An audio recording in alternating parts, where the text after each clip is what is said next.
Hello, my name's Owen Harrison. I did a video or two before with my door. At the top of it, it's got "Don't be afraid to offend an adult to protect the child."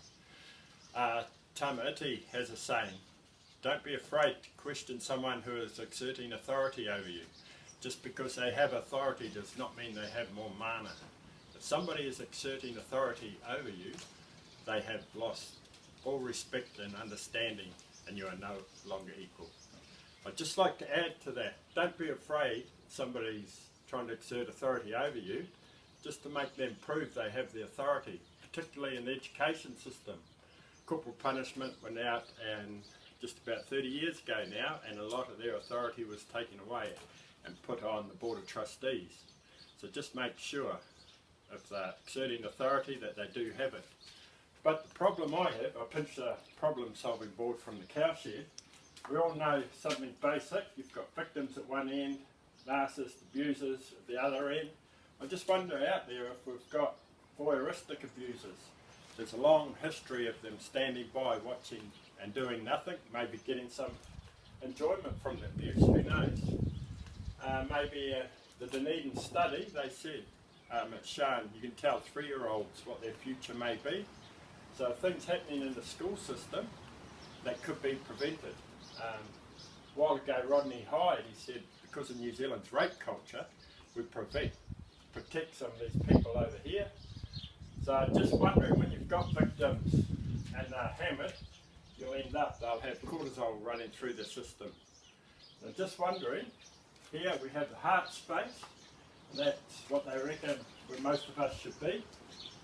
The sort of, and then here, where people maintain their mana and their integrity, something that's coming out more and more as an emotional quotient, EQ, or emotional intelligence.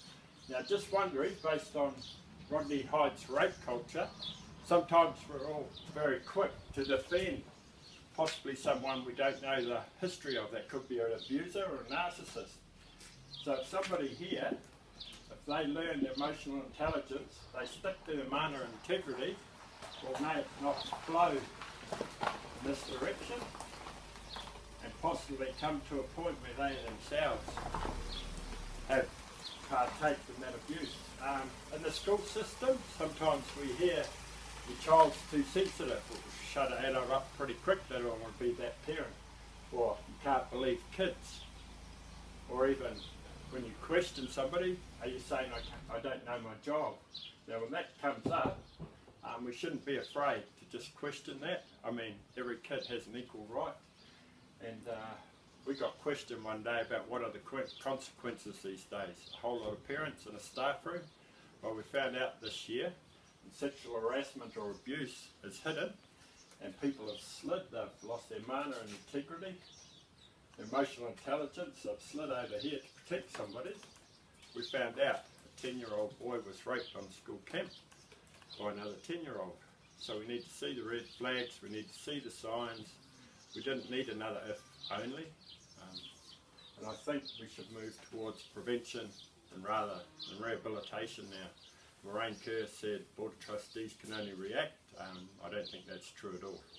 And I think they should be looking at preventative strategies within the whole education system based on emotional intelligence being introduced, so we don't have these people sliding down this way. Thank you.